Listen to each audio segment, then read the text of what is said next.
What if the very moment you stop chasing someone becomes the moment they can no longer stop thinking about you?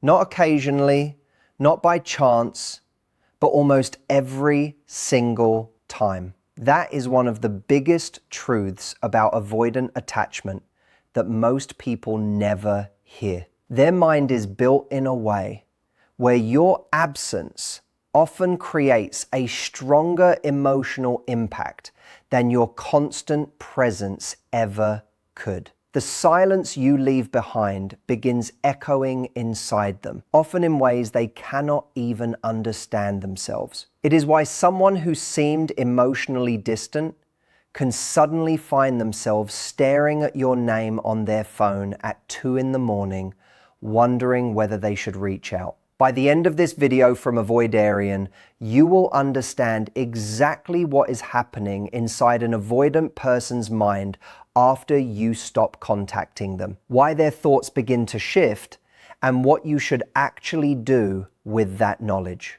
Before we dive in, I want you to leave one word in the comments. If you are currently in no contact with an avoidant or seriously thinking about starting it, type the word silence below. I genuinely enjoy reading your experiences because every story reveals something important. Now, let's get started. You have probably lived through this yourself. You gave everything you had.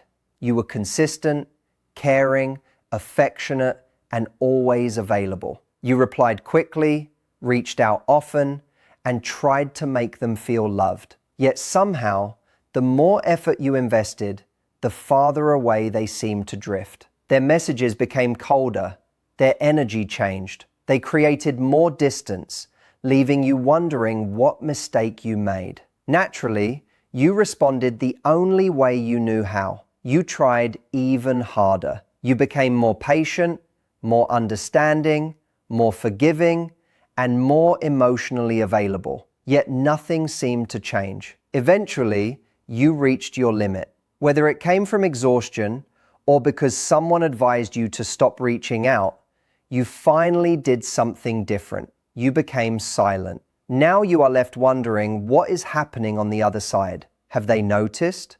Are they thinking about you? Do they even care? The answer is yes, they noticed. And this is where understanding avoidant psychology becomes incredibly important. To understand their reaction, you first have to understand how their attachment system operates. Their emotional wiring does not process closeness the same way yours might. Once you recognize that difference, many of their confusing behaviors begin to make sense. Avoidant attachment usually develops very early in life. During childhood, they often learned that depending on others led to disappointment, rejection, or emotional pain. Somewhere along the way, their nervous system reached an unconscious conclusion. Relying on people is risky. Instead of moving toward connection when they feel vulnerable, they learn to protect themselves by creating distance. Pull away before getting hurt. Stay independent to avoid disappointment. Hide emotional needs before they become a weakness. This is not a decision they consciously make every day. It is an automatic survival response that has been operating beneath the surface for years. Their nervous system learned these patterns long before they had the words to explain what they were feeling. At the center of every avoidant person is a constant inner conflict. One part of them longs for love, closeness, acceptance, and emotional connection just like everyone else. They want to feel important to someone. They want companionship and genuine intimacy. But another part of them has learned to associate intimacy with danger. Getting too close can feel like losing themselves or eventually getting hurt. Even healthy love can trigger anxiety because closeness itself feels unfamiliar and unsafe. Those two forces are always competing. While you were consistently reaching out, your steady presence unintentionally activated their protective instincts. It was not because you were doing anything wrong. Your care simply represented emotional closeness, and emotional closeness activated their internal alarm system. To calm that discomfort, They instinctively created space. Then you sensed them pulling away, so you reached out even more, hoping to repair the distance. Unfortunately, that usually intensified their need for even more space. Before long, both of you became trapped inside a painful cycle that left neither person feeling understood. Then, everything changed. You stopped contacting them. From that moment forward, an entirely different psychological process began unfolding inside their mind. Let's walk through those stages together because each one leads naturally into the next. And only by seeing the entire process can you understand what is really happening. The first reaction surprises almost everyone. They feel relief. I know that is probably the last thing you wanted to hear, and it may even hurt. Most people expect an avoidant to panic immediately or suddenly realize how much they miss them. That usually is not the first response. But this initial sense of relief is actually much more important than it appears. While you were constantly texting, checking in, calling, and remaining emotionally available, their nervous system was operating under a quiet but steady sense of pressure. Again, this was not because there was something wrong with you. The emotional closeness itself was enough to activate the defensive patterns they developed years ago. Once your messages stop and the pressure disappears, their nervous system finally relaxes. The immediate sense of threat fades, creating a temporary feeling of relief. Ironically, that relief becomes the very first step toward missing you. When you were constantly reaching out, their nervous system had to keep working to manage the closeness. Every message, every conversation, every reminder of the relationship required them to regulate emotions they were uncomfortable feeling. Once that contact disappears, the pressure suddenly fades. Their body finally relaxes. And for a short period, they convince themselves they were right, that distance is easier, space feels safer, and separation is exactly what they needed. This stage of relief is real, but it is temporary. Understanding it can keep you from making one of the biggest mistakes people make during no contact, breaking the silence too early simply because it feels unbearable. If you reach out while they are still in this relief stage, you unintentionally reinforce the belief that pulling away solves everything. In their mind, distancing themselves worked because you came back before they ever had to face your absence. That is why patience matters. The relief fades, and eventually the first cracks begin to appear. For some people, this happens after a few days. For others, it may take several weeks, depending on how emotionally invested the relationship was. But sooner or later, they begin noticing something they were previously protected from: your absence. It rarely arrives like a dramatic realization. Instead, it slips quietly into ordinary moments. They instinctively pick up their phone, expecting to see a message from you, only to remember there isn't one. Something amusing or frustrating happens during the day, and their first impulse is to tell you before reality reminds them that the conversation no longer exists. A familiar song plays, they pass a place you once shared, or hear a phrase connected to a memory, and for just a moment, they pause. These are not overwhelming emotions yet. They are small shifts, almost invisible at first, but they matter. For the first time, they are no longer trying to manage your presence. Instead, they are beginning to experience your absence. Those are two completely different psychological experiences. When you were always there, their energy was focused on creating enough emotional distance to feel comfortable. Now there is nothing left to push away. Without your constant presence, their attention slowly begins moving toward you rather than away from you. Instead of defending themselves from connection, their thoughts naturally start drifting back in your direction. This is where avoidant psychology becomes especially interesting. Because they have spent years suppressing emotional needs, they rarely admit to themselves, "I miss them," or "I want to reach out." Those thoughts feel far too vulnerable. Their protective system immediately looks for a safer explanation. So instead of acknowledging longing, They disguise it as curiosity. They casually wonder how you are doing. Certain conversations replay in their mind. They may check your social media, telling themselves they are simply curious or passing time, while avoiding the deeper truth that they are searching for a sense of connection. Their emotions are trying to rise to the surface, while their defenses keep translating those emotions into logic. Imagine someone standing outside a closed door. Deep down, they want to open it, but they keep telling themselves they are only making sure it is still there. That is often what this stage feels like internally. Your silence becomes so powerful because it removes certainty. When you were always available, they knew exactly where you stood. Whether they reached out today or next month, they believed the connection would still be waiting. That certainty allowed them to keep suppressing their own emotional needs. Once you become quiet, certainty disappears. And uncertainty captures the human mind more powerfully than certainty ever can. That is true for everyone, but especially for someone with avoidant attachment. Here is the paradox. While closeness can feel overwhelming when it is constantly offered, losing access to that closeness creates its own form of discomfort. Their conscious mind tells them they wanted space, yet their nervous system still wants reassurance that you have not disappeared forever. Those two realities begin colliding. As they do, something unexpected happens. The anxiety they once triggered inside you begins showing up inside them instead. Now they are the one wondering what your silence means. They start looking for signs, questioning whether something has changed, and asking themselves if this distance is permanent. Gradually, the story they have been telling themselves begins to fall apart. Before, the narrative sounded something like this. They expect too much from me. I need room to breathe.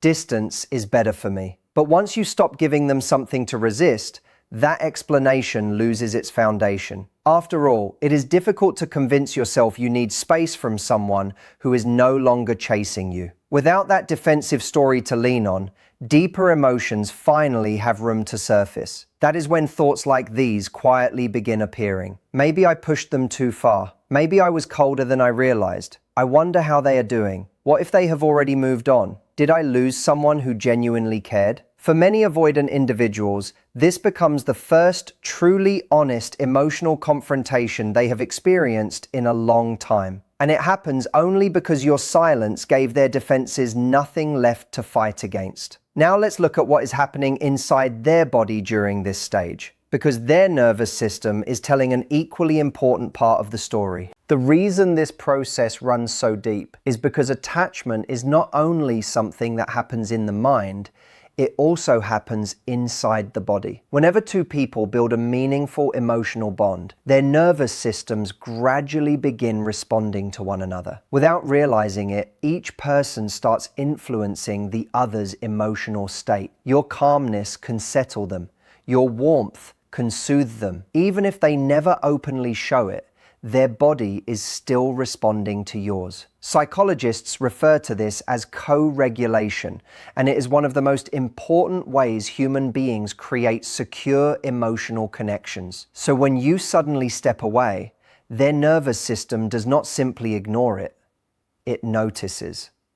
There is now an emotional rhythm that has disappeared. Something that quietly became part of their everyday life is no longer there. Long before they consciously recognize what they are missing, their body already senses that something feels different. That is why many avoidant people describe feeling restless, distracted, or strangely unsettled without being able to explain the reason. Consciously, they may not connect those feelings to your absence, but their nervous system often has already made that connection. As that physical discomfort grows, it naturally fuels more mental reflection. This leads to the next stage, where everything begins shifting in a surprising way. For some people, this happens after a week. For others, it may take several weeks or even longer, depending on the strength of the relationship. At this point, the avoidant starts doing something they almost never did while you were still consistently present.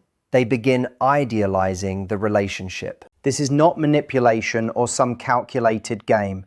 It is a very real psychological process. When you were actively in their life, their attention was drawn toward emotionally overwhelming. They focused on the expectations, the closeness, the vulnerability, and the pressure they believed came with the relationship. Those experiences dominated their perception. But once you are gone, those immediate pressures disappear. Without the emotional intensity sitting right in front of them, the mind gains room to remember something else. The good moments. They begin thinking about your conversations, your laughter, the comfort they felt around you, and the rare moments when they allowed themselves to feel truly understood. Specific memories start replaying almost on their own. Maybe it was a late night conversation that unexpectedly became meaningful. Maybe it was a joke that made them laugh during a difficult day. Maybe it was the moment you understood a part of them that very few people had ever seen. Those memories begin carrying emotional weight because there is no longer a defensive reaction constantly pushing them away. This is often the stage where missing you becomes something they genuinely feel. Earlier, they simply noticed that you were absent. Now, they actually experience the emotional pain of that absence. And that creates another internal struggle. Allowing themselves to miss you means admitting they care more than they wanted to believe. For someone whose entire coping strategy has been built around emotional independence,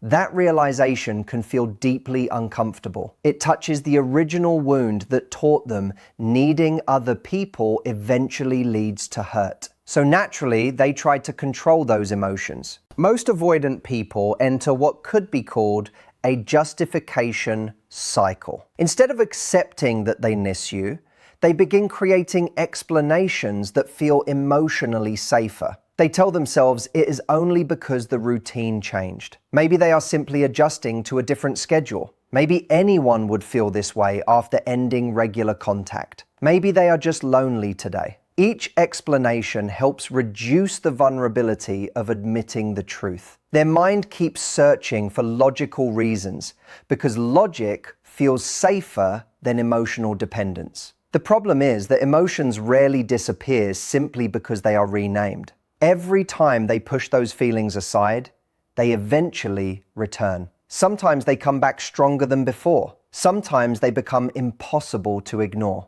That is because authentic emotional attachment does not vanish through rationalization. It continues asking to be acknowledged until it finally is. As this cycle begins losing its effectiveness, an entirely different question slowly rises to the surface. Did I ruin this? For an avoidant, that question carries enormous emotional weight. Their identity has often been built around believing they can stay emotionally self-sufficient and unaffected by loss. Admitting they may have damaged something valuable challenges that identity in a profound way. As long as you continue remaining silent, they cannot easily reassure themselves that everything is fine. If you are no longer reaching out, they no longer have evidence that the relationship is waiting exactly where they left it. That uncertainty forces them to sit with questions they normally avoid. Was I too emotionally distant? Did I appreciate them enough? Did I keep pushing them away? Did I assume they would always stay? Do they believe I never cared? Do they think I felt nothing? For someone with avoidant attachment, these questions are some of the hardest emotions they can face because every one of them requires looking beyond their defenses and confronting what they truly feel underneath. For many avoidant people, this kind of self-examination is unfamiliar territory. Their emotional distance has protected them for years, sometimes for their entire adult life, from having to ask painful questions about their relationships. Keeping people at arm's length often meant they never had to fully confront what they might lose. But your silence changes that. The longer you maintain no contact with calm consistency, the more clearly you communicate something that endless explanations or declarations of love never could. You have boundaries. You are not willing to wait forever. Your life does not revolve around convincing someone to choose you, and your self-respect is stronger than your desire to hold on to a relationship that is not being reciprocated. For many avoidant individuals, this is a completely new experience, especially if the relationship truly mattered to them. Most people who love an avoidant continue chasing. They tolerate mixed signals, excuse emotional inconsistency, and keep proving their commitment no matter how little they receive in return. While that comes from genuine love, it can unintentionally reinforce the avoidant's deepest belief. My distance doesn't really cost me anything. People stay anyway. Your silence interrupts that belief. For the first time, their emotional withdrawal produces a real consequence. It quietly tells them, your choices affect this relationship, and I value myself enough to step away. That realization is not manipulative or cruel. It is deeply unsettling because it forces them to face a possibility they have avoided for a long time. I may actually lose someone who mattered. Something else often begins happening during this stage. Although very few avoidants will ever admit it aloud, they begin rehearsing conversations in private. During quiet moments, they imagine sending a message. They mentally write texts they never send. They picture how a conversation might unfold, or think about how they would explain their behavior if they reached out. This inner rehearsal matters because it shows something important. Their attention is no longer moving away from you. It is slowly moving back toward you. Yet even then, many of them still hesitate. Why? Because the fear underneath has not disappeared. Reaching out requires vulnerability. It means risking rejection. It means facing the possibility that you may no longer respond the way you once did. For someone whose entire attachment system developed to avoid emotional pain, that risk feels enormous. So they remain suspended between two opposing forces. They type messages and erase them. They unlock their phone, then set it back down. They visit your profile without leaving any sign they were there. They want connection, but they are still afraid of everything that connection could mean. This stage of hesitation is one of the most important parts of the no-contact process. And surprisingly, what helps the most is what you continue not doing. If you break the silence now, you release the emotional pressure before they have fully processed what they are feeling. You remove the opportunity for them to experience the consequences of their own choices and to honestly decide what they want. Remaining silent is not about punishment.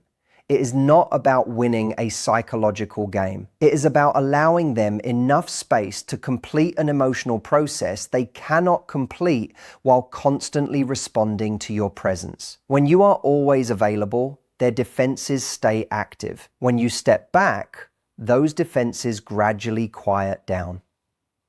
Only then can they begin hearing emotions they have spent years avoiding. This is why no contact often affects avoidant people far more deeply than it appears from the outside. The relief they initially experienced slowly gives way to reflection. Eventually, they begin comparing two different versions of you. The first was always reaching, reassuring, waiting, and seeking connection. The second is calm, grounded, emotionally steady, and no longer depending on their validation. Ironically, this version often feels safer to an avoidant nervous system. Not because pretending not to care is attractive, but because genuine emotional security feels far less threatening than emotional dependence. Your silence also forces them to imagine something they previously took for granted, a future in which you are no longer part of their life. For some avoidants, this becomes the moment they finally reach out. But that moment deserves an important reminder.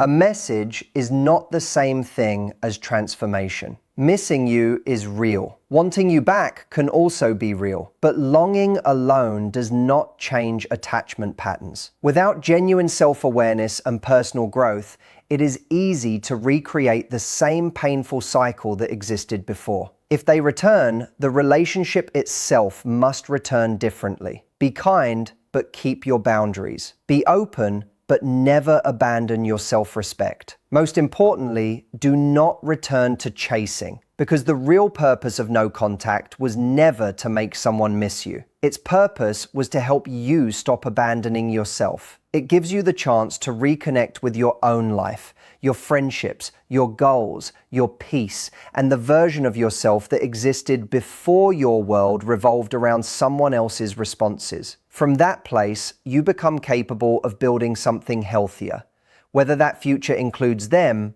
or someone entirely new. There is one difficult truth that also deserves to be acknowledged. Not every avoidant comes back. Some genuinely care, yet still choose distance because vulnerability feels more frightening than loss itself. As painful as that reality can be, someone who cannot consistently act on their feelings is still someone who cannot consistently meet your emotional needs. So perhaps the most important question was never, will they return? The better question is, who are you becoming while the silence continues? If they come back after doing the inner work, the relationship has the chance to become something healthier than it ever was before. If they never return, you still leave this chapter stronger, wiser, and with a deeper respect for yourself. That is why no contact should never be viewed as punishment. It is an act of self-respect. The goal was never to make another person miss you. The goal was to stop losing yourself in the process of loving them. If this message spoke to you, subscribe to Avoidant for more insights into avoidant attachment, emotional healing, and building healthier relationships. Share this video with someone who needs this reminder today, and stay with us. Your next breakthrough may be closer than you think.